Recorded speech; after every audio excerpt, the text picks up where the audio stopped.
Hello everyone.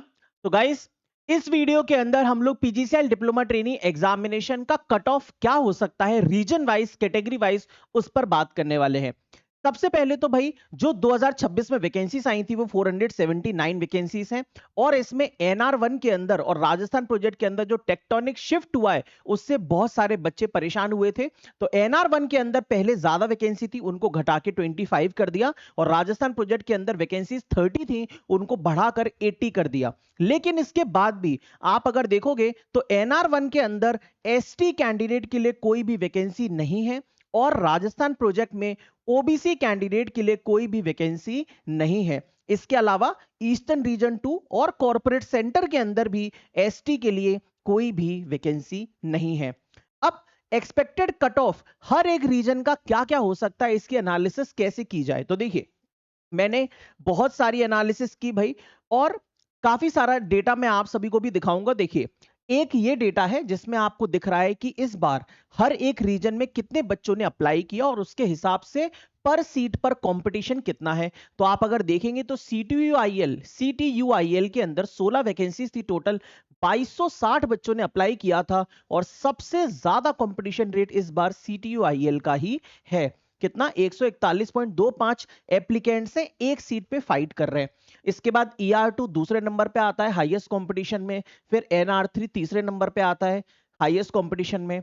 अब ये NR1 को मैंने हाईलाइट किया है, क्यों? क्योंकि पुराने डेटा के हिसाब से, पुरानी वैकेंसीज के हिसाब से कंपटीशन रेट 65 था, लेकिन अब एप्लीकेशंस काउंट चेंज हुआ, दोबारा विंडो ओपन हुई थी, तो NR1 के नंबर ऑफ कैंडिडेट्स इतने नहीं है और ना ही राजस्थान प्रोजेक्ट में इतने हैं। मतलब अगर देखा जाए तो NR1 जो सबसे पहले हाई अलार्मिंग रीजन था, बहुत कंपटीशन था, लेकिन अब ये बहुत ही लो कंपटीशन बन गया है और सारे के सारे बच्चे लगभग राजस्थान प्रोजेक्ट में चले गए हैं, जिसकी वजह से Rajasthan project is one of the high competition zone बन चुका है। इसके बाद Orissa project SR1, WR1, NER, WR2, SR2, इस तरीके से कंपटीशन रहा। अब मेरे भाई यहां पर एक डेटा मैंने निकाला है ना, आप सभी की मदद से, आपसे मैंने लिंक मांगी थी। तो एक वेबसाइट है रैंक उगले करके, अभी ये नई वेबसाइट है जैसा भी। तो पीजीसीएल डिप्लोमा ट्रेनी में हर एक रीजन के अंदर कितना मैक्सिमम स्कोर रहा है कैटेगरी वाइज, उसका ये चार्ट है। आप भी इसको देखिए जिससे आपको मालूम चलेगा कि आपने जिस भी रीजन में अप्लाई किया है वहां के टॉपर ने कितना स्कोर किया है। तो यहां पे देखिए, NR3 के अंदर यूआर कैंडिडेट का सबसे मैक्सिमम स्कोर रहा है, दैट इज 124.5। फिर SR1 में 123.5 रहा है। ये मिनिमम नहीं है, मैक्सिमम स्कोर है। मतलब जितने भी बच्चों ने अपनी रिस्पॉन्स की चेक की है उसमें से मैक्सिमम स्कोर इतना आया है। फिर राजस्थान प्रोजेक्ट में 123 मैक्सिमम स्कोर आया है यूआर के अंदर, WR2, WR1, NR2, SR2, NR1, NER और CTUIL। अब देखिए, CTUIL में कंपटीशन सबसे ज्यादा था, लेकिन मैक्सिमम स्कोर यहां पर 119 करा है जिस भी कैंडिडेट ने पेपर दिया है, ठीक है। फिर NER और NR1 देखिए 118 नंबर, क्यों? क्योंकि सारे के सारे धुरंधर तो NR1 से निकल गए बाहर, है ना, कहां पहुंच गए? राजस्थान प्रोजेक्ट में पहुंच गए। अब ये जो डेटा है आप इसको अच्छे से एनालाइज कर सकते हैं, आप सभी की कैटेगरी वाइज मैंने यहाँ पे अरेंज किया है। चाहे तो स्क्रीनशॉट भी ले सकते हैं जिससे आपको पता रहे कि स्टूडेंट्स आपसे कितना आगे हैं।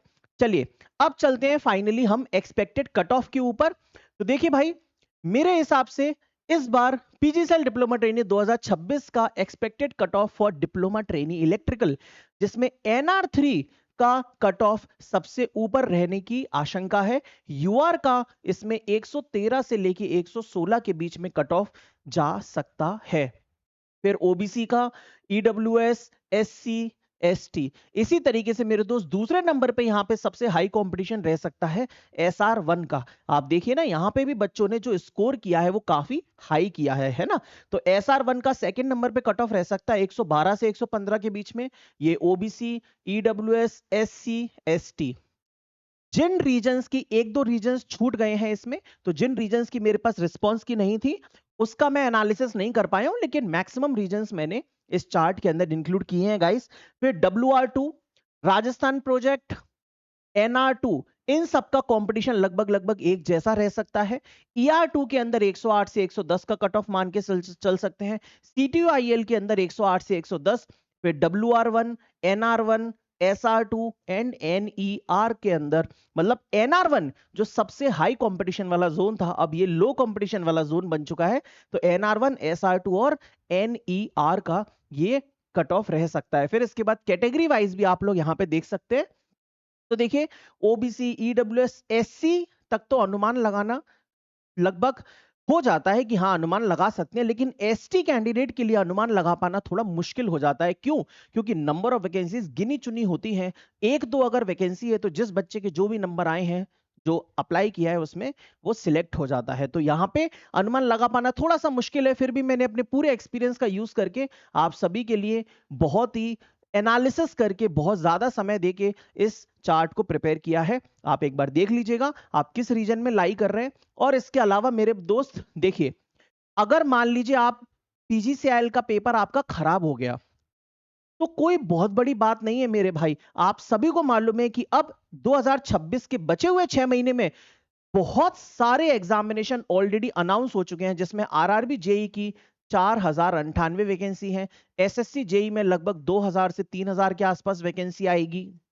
फिर WCL के अंदर 224 वैकेंसी, MCL के अंदर 150 वैकेंसी, फिर ये बाकी सब भी आने हैं अभी। राजस्थान जेई के अंदर 727 वैकेंसी आई हैं, PSPCL जेई है। मध्य प्रदेश के अंदर बहुत ही जल्दी नोटिफिकेशन आ जाएगा, है ना, जैसी उसकी एग्जाम पॉलिसी फाइनल हो जाती है। बिहार के अंदर वैकेंसी ऑलरेडी आ चुकी है, गुजरात की वैकेंसी है, छत्तीसगढ़ में आने वाली है, और UPPCL जेई भी डेफिनेटली कुछ ना कुछ जरूर आएगा, क्योंकि अगले साल चुनाव होने वाला है। तो मेरे भाई आपको टेंशन लेने की जरूरत नहीं है, आप इसमें से किसी भी वैकेंसी के लिए फाइट कर सकते हो, और जो भी strategy, guidance, notes, resources, content आपको चाहिए, सब कुछ इंजीनियरिंग इनोवेशन पर उपलब्ध है। आप कमेंट करके बताइए जो भी आपकी समस्या है, मैं उसके लिए जरूर जितना बेस्ट पॉसिबल हो सकता है सॉल्यूशन दूंगा। ठीक है दोस्तों, इस वीडियो को लाइक जरूर कर दीजिएगा यार, बहुत ज्यादा मेरा टाइम इसमें गया है, लेकिन आप लोगों के लिए मैं एक जेन्युइन एनालिसिस हमेशा करने की कोशिश करता हूं। आई थिंक आपको पसंद आई हो, और चैनल को सब्सक्राइब भी कर लीजिएगा, शेयर कर दीजिएगा। Thank you.